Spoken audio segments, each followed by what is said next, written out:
Bueno, es tiempo de seguir hablando de las cosas que nos interesan a muchos de los que estamos aquí y por supuesto los que están ahí, donde quiera que estén, en el audio, en el vídeo, donde también nos siguen a través de el YouTube o el Facebook.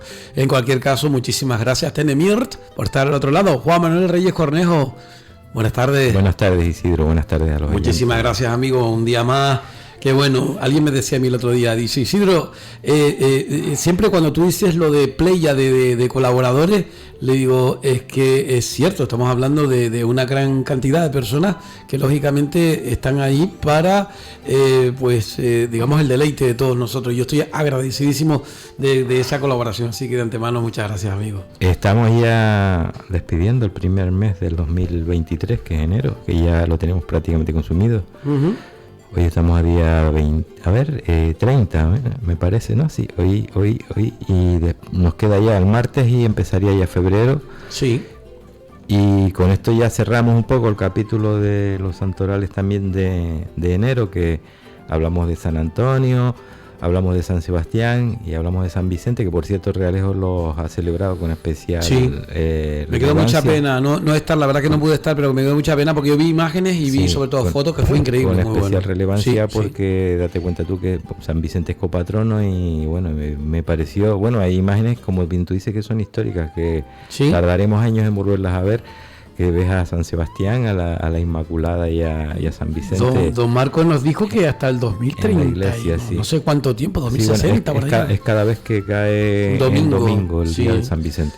Bueno. Entonces, dejamos ya de alguna manera apartado el mes de enero y nos pasamos a febrero, que lo empezamos también fuerte, aparte de que están los carnavales también ahora con los primeros concursos y demás, empezamos con la Candelaria. Y quería traer el tema también porque el otro día tu compañero Dani Montes de Oca sacó, tú sabes cómo es el estilo de él, ¿no? Que un poco rebursita a la gente, largándole preguntas y que lo llamen y que le contesten. Y empezó a preguntar, la discrepancia surgió por si era festivo o no el próximo jueves que nos cae. Y entonces la gente no sabía muy bien, ¿no? La gente estaba desorientada, pero después lo más que me preocupó, y más que nada desde la labor que nosotros hacemos de difusión, es que empezaron a llamar y empezaron a decir una serie de cuestiones que no venían al caso y que eran disparates, que no. La más acertada que estuvo es nuestra habitual oyente, que me imagino que por oírnos a nosotros también algo la habrá influenciado, es Ángela Llano, que llamó y sí dio un poco de luz sobre el tema de porque claro, la gente decía, y yo creo que Dani lo hacía adrede, que preguntaba, ¿por qué la Candelaria tiene dos fiestas? Y después se confundieron una serie de conceptos. Entonces, yo creo que hay una gran ignorancia en cuanto a nuestras tradiciones, a nuestra etnografía, a la religiosidad popular también, porque había gente que no sabía ni a qué venía el cuento de ahora del 2 de febrero. Sí. Tenemos que decir que la festividad litúrgica desde el punto de vista religioso de la que es la patrona de Canarias, de Nuestra Señora de Candelaria, es el 2 de febrero y se celebra ese día la presentación de Jesús en el templo ante el anciano Simeón. De ahí que, no sé si la gente se habrá fijado, el niño lleva una pequeña palomita en la mano. Aparte que ahora le han puesto una vela también, que antes no se podía tenerla. Entonces, esa es una festividad litúrgica. ¿Qué pasó? Que por cuestiones de precisamente lo que nos estamos quejando ahora al iniciar el programa, del frío, una bufanda puesta dentro del estudio. Por cuestiones del frío, se dieron incluso hasta fallecimientos de peregrinos que por la cumbre morían congelados. En estas fechas es un poco ponerse en riesgo el cruzarla. Date cuenta tú que eso se hacía andando, y se sigue haciendo todavía. Entonces la fiesta se trasladó a otra fiesta mariana, que es la Asunción de María, que es el 15 de agosto, que curiosamente alguna gente también la ha hecho coincidir o toman la referencia de la famosa fiesta de nuestros aborígenes del Beñemer. Entonces, de alguna manera viene marcada. ¿Qué es lo que pasa? Que ha cogido más relevancia la fiesta de agosto la de febrero por esos motivos precisamente. Sí. Pero realmente la fiesta de lo que representa el icono que le pusieron los europeos a los aborígenes nuestros allá por 1400 o finales de 1300, pues es nada menos que la Virgen con una vela y sosteniendo al niño.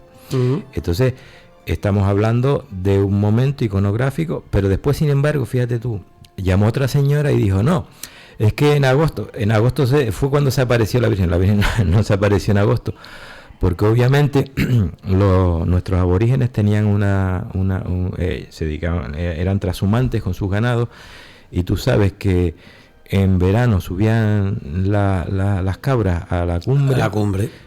Y concretamente ocupaban incluso el Parque Nacional, o lo que es hoy el Parque Nacional de las Cañadas, que era una zona de dehesa comunal, en la que incluso no había problemas entre los distintos mencellatos.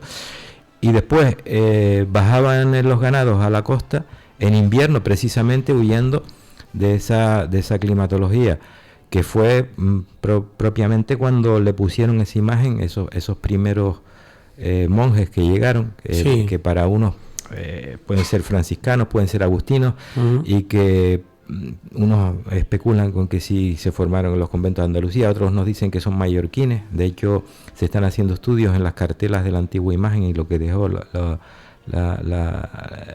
letras que dejó Fray Alonso Espinosa, y ya hay gente que está especulando con que si pudiera ser una especie de catalán antiguo, que sí tiene significado con respecto a la Virgen María.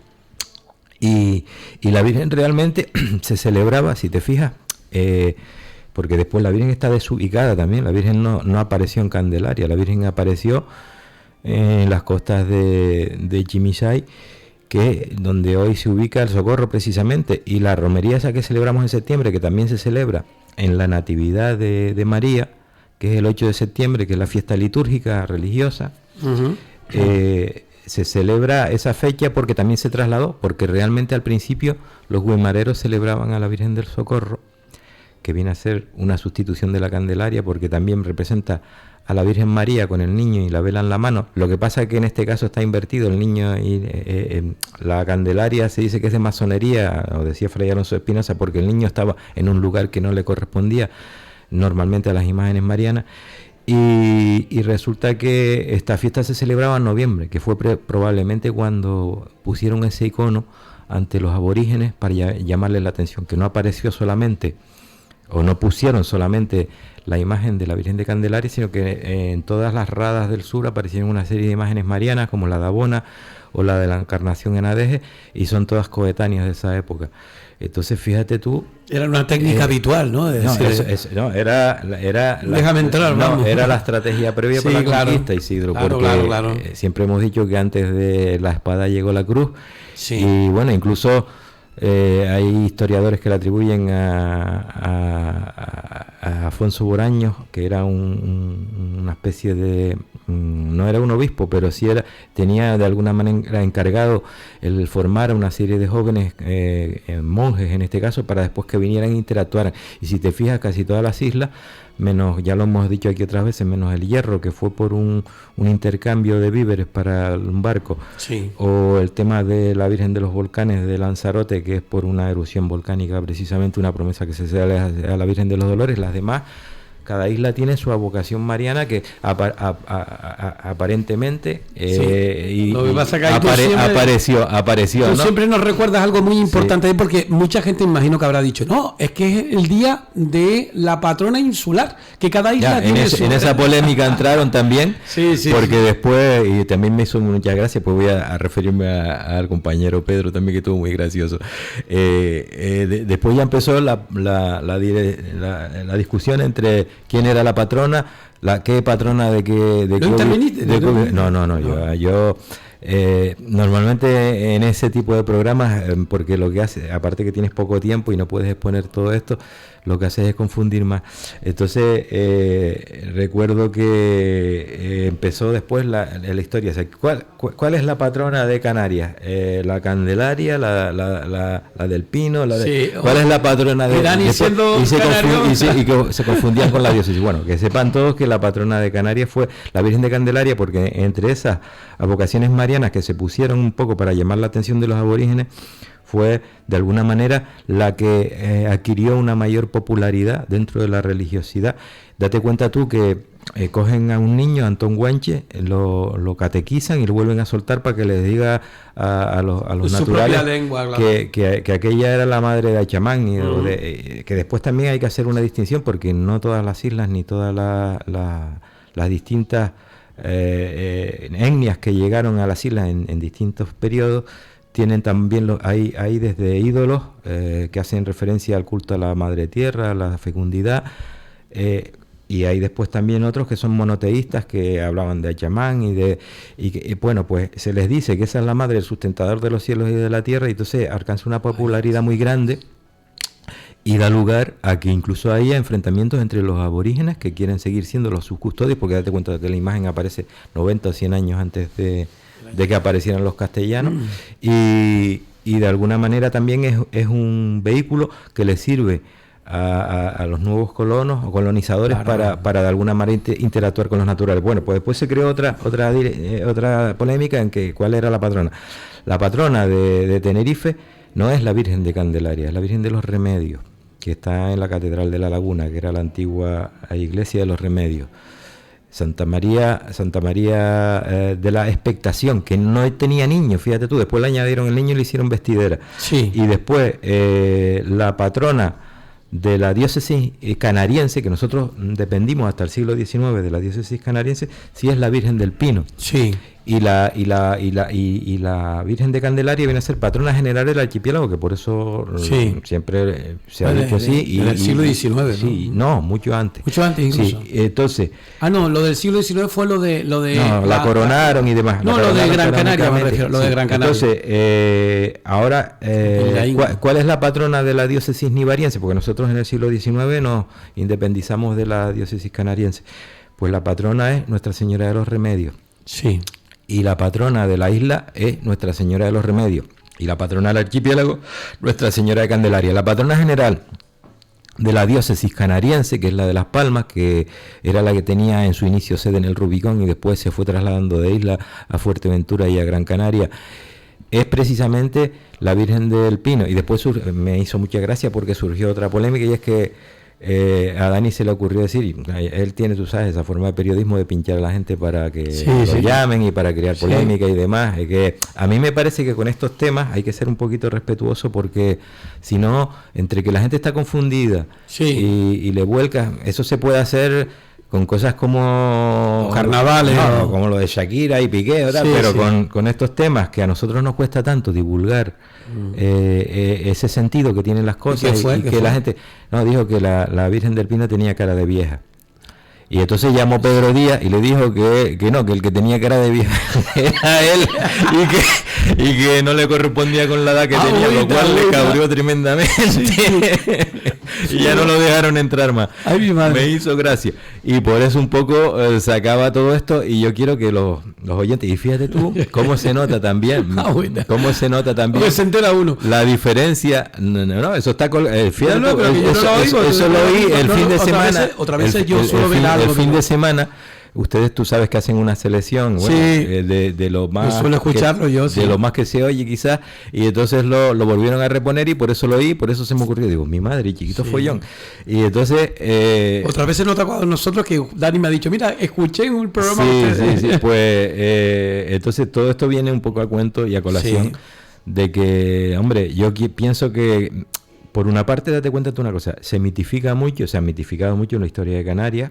Después también llegó la época del romanticismo, en que se inventaron, ahora está muy de moda, y mi hermano es uno de los que los practica, la novela histórica.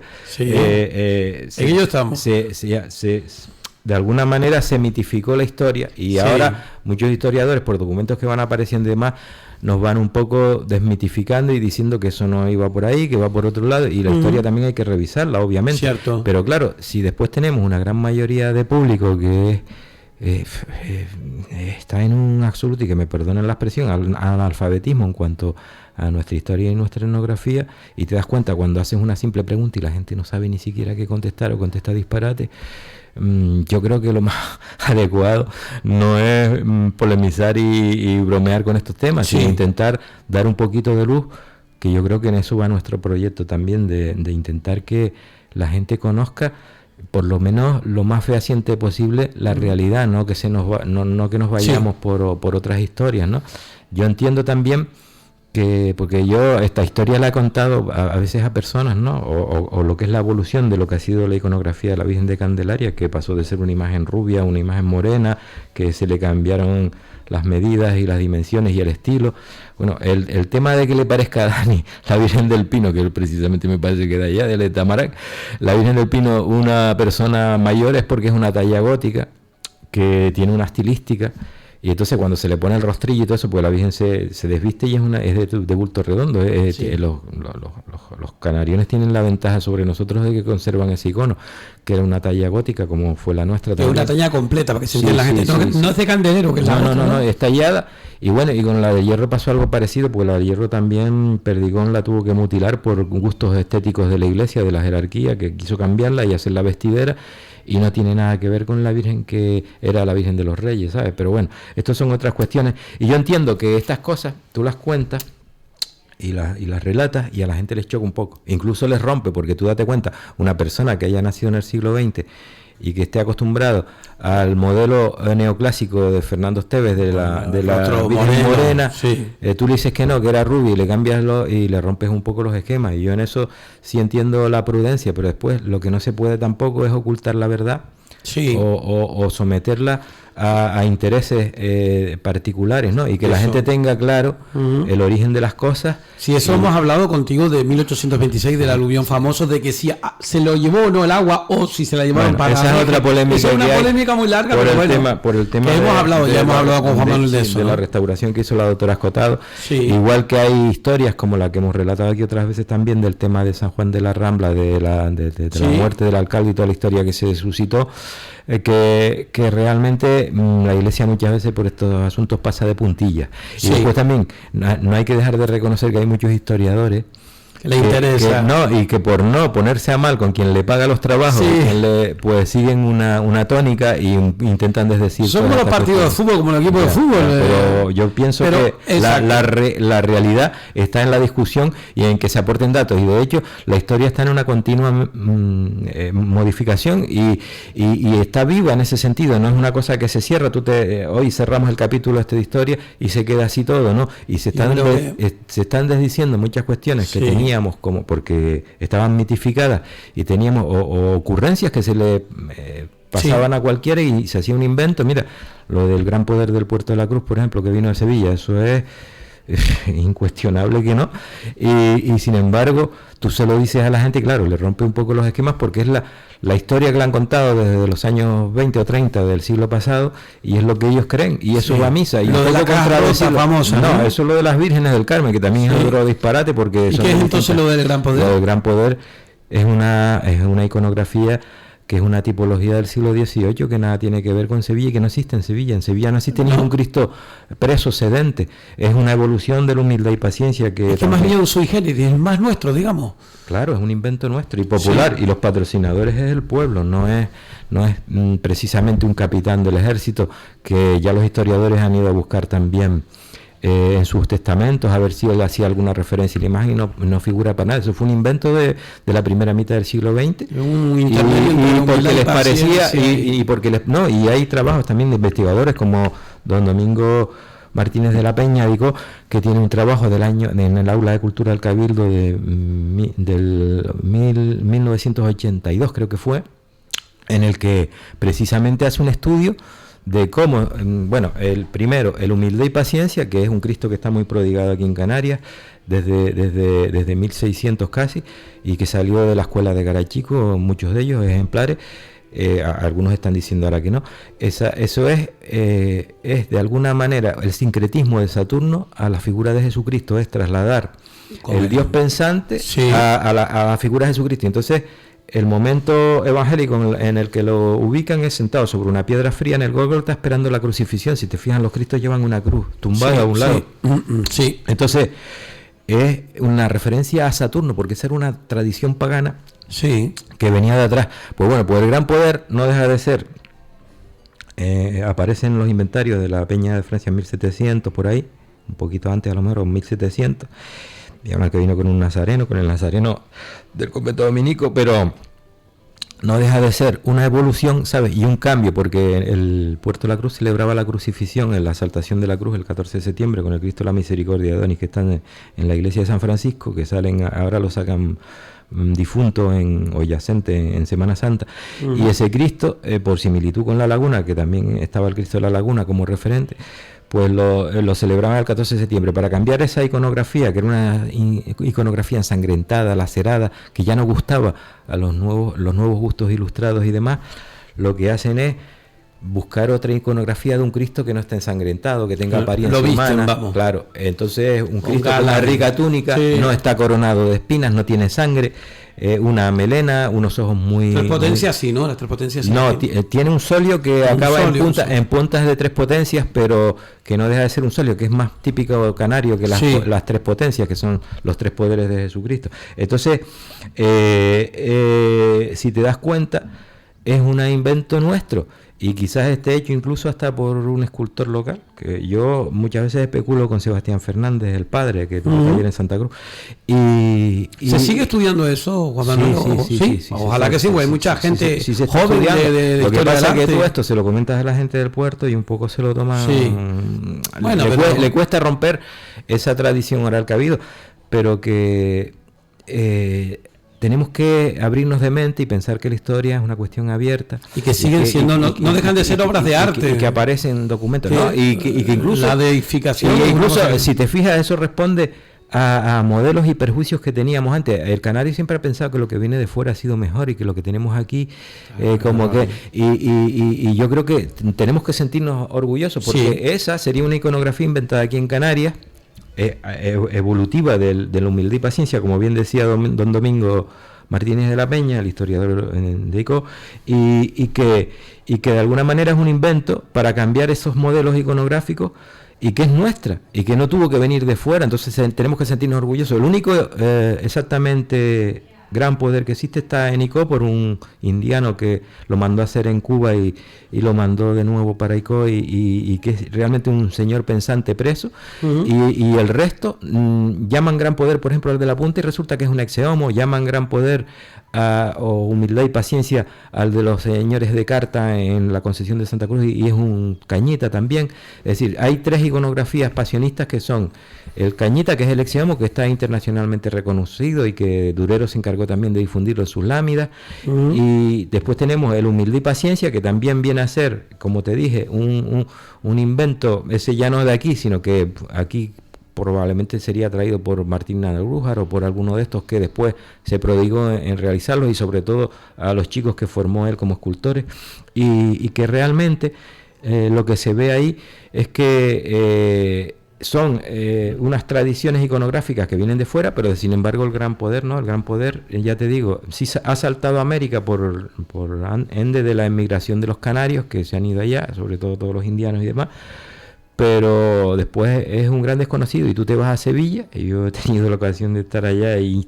estar viendo incluso las imágenes excedentes que ellos tienen y demás, y no existe ese modelo iconográfico, y es propio de la iconografía canaria del 18. Yo creo que, bueno, hoy ya nos hemos prodigado demasiado.